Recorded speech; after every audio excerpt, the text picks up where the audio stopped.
Hello everybody, it's Calxiyn here, and if you guys enjoyed this video, remember to check out our Patreon to support the channel, get early access, or to join our Discord server. Today we will be doing a lyric breakdown and song analysis of All Things Must Die, the full version from the RWBY Volume 5 soundtrack. So I think it's important to note here that the beginning part of this song, where no one's singing, it's just like a slowed down and like slightly changed version of the beginning of Sacrifice. So like Sacrifice has that whole part in the before anybody actually starts singing, right? And so this is basically that, but slower, and I think maybe it's in a different key, but it's still basically the same thing. And I think that this is important, because a while ago, people were debating whether Sacrifice was Cinder's song or was Raven's song. And so I think that basically what we can do here is, if this melody is playing before the intro, then we can say whoever is singing the intro of All Things Must Die is also the person who is singing in Sacrifice, if that makes sense. And I would argue that the intro and then verse 1, especially because of the line, "Sing your swan song," like, that doesn't make any sense for Raven to say. Like, that's an obvious reference to Raven being a bird, and she's not talking about herself, right? So I think either one of two things are happening here, you could argue. The intro is being sung by Raven, but then Cinder cuts her off, right? Or the intro in the first verse is being sung by Cinder. And I think that the best option, or the option that makes the most sense to me, is that Cinder is the one singing the intro and then the first verse. And because of that, you know, this would basically mean that Sacrifice would also be Cinder's song. Basically, whoever has the intro part also has Sacrifice as their song because it uses the same melody. That's basically what I'm talking about here. But we can kind of decipher that by looking at the words of the intro, and there's something I'm going to be talking about later, but basically I think we're switching point of views from Raven and from Cinder. So I think in all of Cinder's lines she says "black out the sky," right? And she's saying that in the intro here, whereas I think that when it gets to Raven in the bridge, Raven says something else, and so it's a conflicting idea with each other, so it can't be Cinder singing all the way through because there is some conflict in, like, in the lines, so to speak. So I would think that the intro then is being sung by Cinder, and that would mean Sacrifice is Cinder's song, because I know that was something a lot of people were wondering if I would talk about. But yeah, just because that melody is the same, and then you have the intro, right, and then the intro matches up with things that Cinder would say rather than Raven, then we could, you know, go back and deduce and whatever. But let's talk about this song, let's talk about the words. I think that Cinder here is almost speaking to Raven to make her nervous, because she says, "Day by day it's near, step by step you grow, closer to your ruin, soon your time to go," right? And Raven has sort of been worried about Salem coming first, so it's like, day by day we're coming for you, like, every day you're getting closer and closer to us catching you to death, right? Because that's really what Raven's worried about, so this is almost like a taunt. And in the intro, it could be Cinder, like, basically saying in the past, Raven was worried about this very event happening, so to speak. Life is just a journey, yours is near its end, bloody evolution, this world transcend, black out the sky, all things must die. Bloody evolution is obviously a reference to this will be the day we've waited for, this will be the day, this will be the day we've waited for, but obviously it's just this will be the day, right, in terms of the title. Welcome to a world of bloody evolution is that line, and I think that this is because for Cinder, but more importantly, like Salem, they're changing the world through bloodshed, right? They are, there's a transcendence of the world through the murders or whatever they're committing, so to speak. Black out the sky, I feel, is a nice contrast to some of the other songs that talk about, like, we'll be the ones to touch the sun or the sky or whatever they say. Like, it's like RWBY is the light, and by Cinder blacking out the sky, like, basically blacking out the sun, and we plunge into darkness, right? And so this is why that makes sense for a Cinder line. And so I think that whenever Raven is singing, she never says that because she doesn't want to do that. Do you know what I mean? Like, this is very much in this verse, or in this, I guess it's the intro. This is very much like Raven, or this is very much what Cinder believes versus what Raven believes, right? Then you have the first verse, this is the end, here's where you'll die. Legends have scattered, so just say goodbye. No one will miss you when you're finally gone. At your conclusion, sing your swan song. So I think that, obviously here, I think it's still Cinder singing.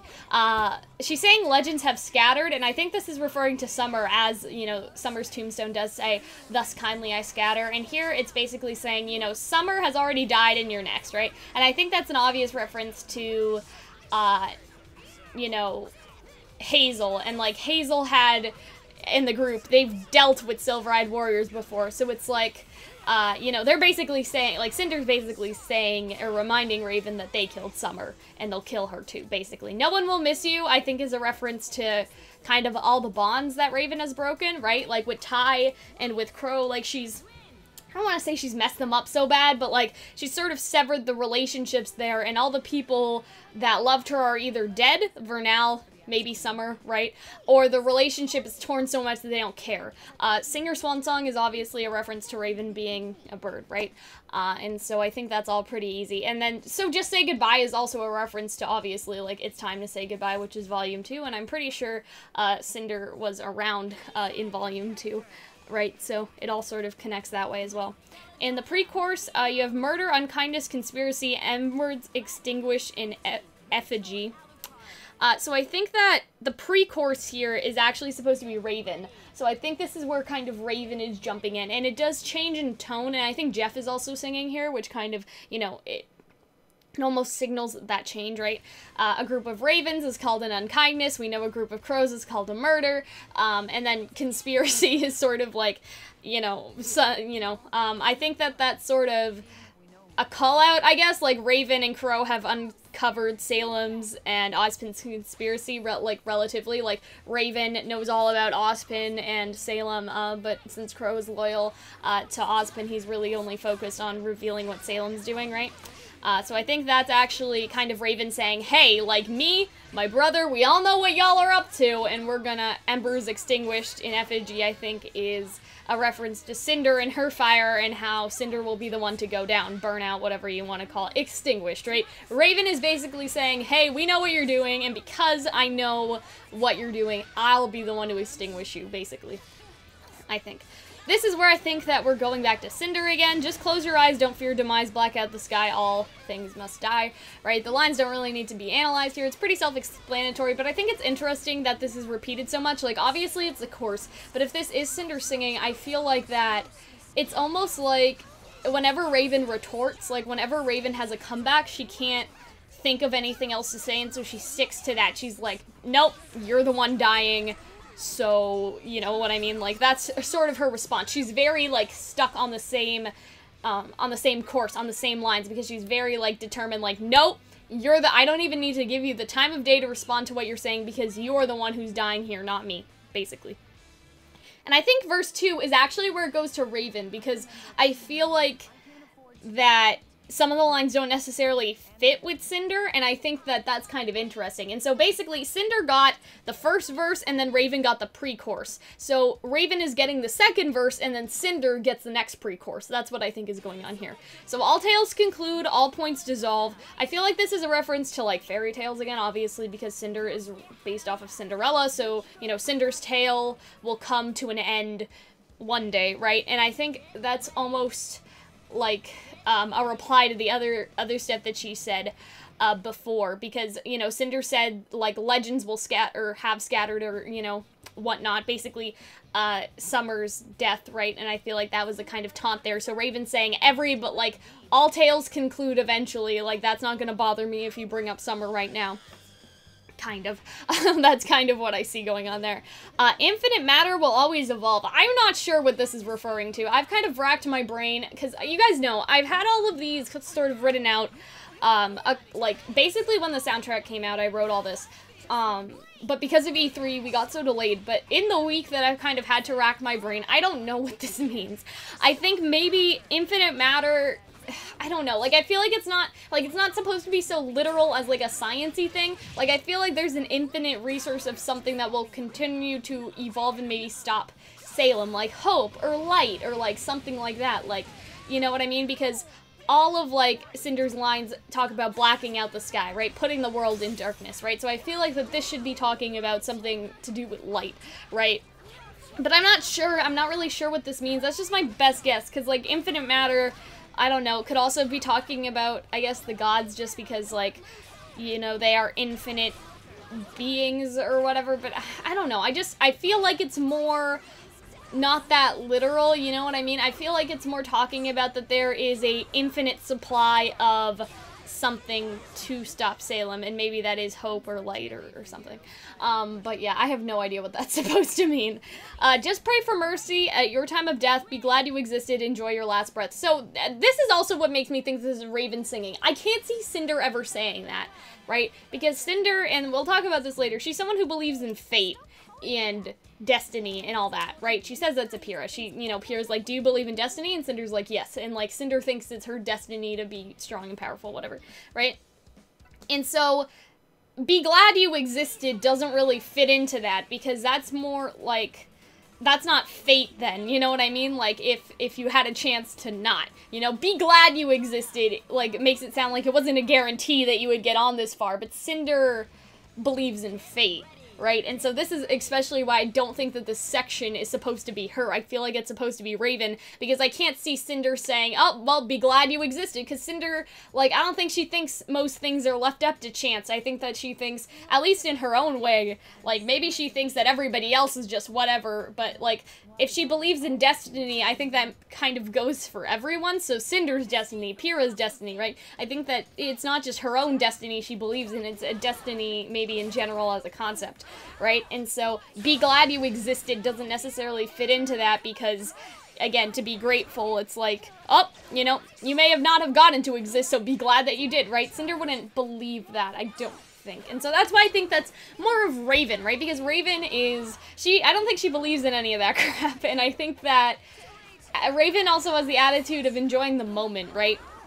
Like, be glad that you live now, you know what I mean? Like, she's more focused on the now, like, how are they gonna survive? What town are they gonna pillage next, right? They're focused on the now, but Cinder has always been focused on the waiting game in the future, and so that's also why I don't think that this verse just, I don't think it just fits, like, I don't think it fits with Cinder, and so I think that there is a back and forth.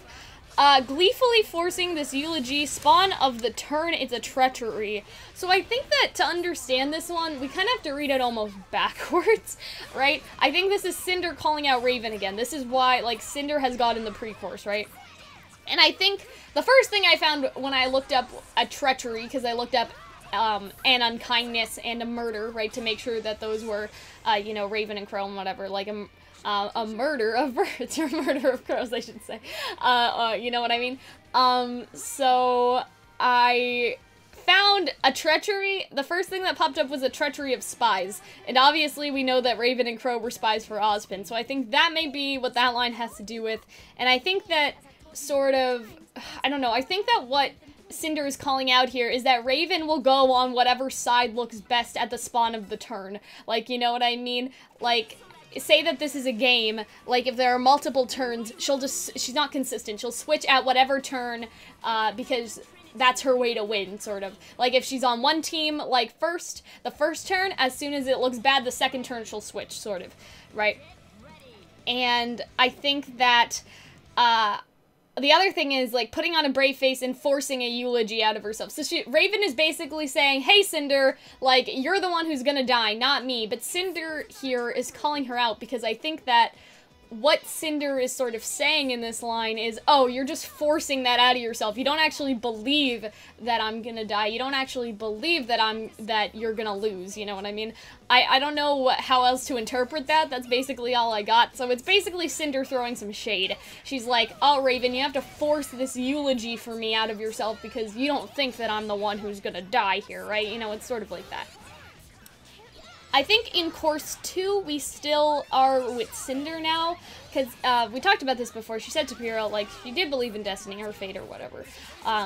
And so I think that just like she believed that it was Pyrrha's sort of destiny to die, maybe she didn't say that explicitly, but that's sort of implied. If she's like, yes, Pyrrha, I do believe in destiny, which is why you're going to die, right? Because she kills her right after.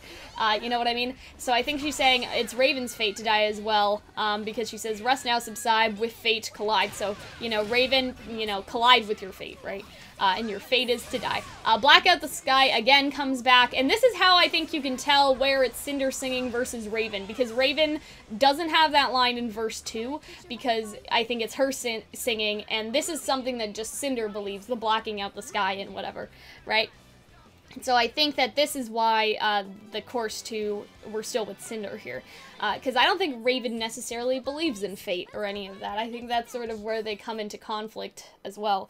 And then you have the bridge, which I think is where we go back to Raven. It's time to accept, to abide, admit that the hours arrive, resign, good night.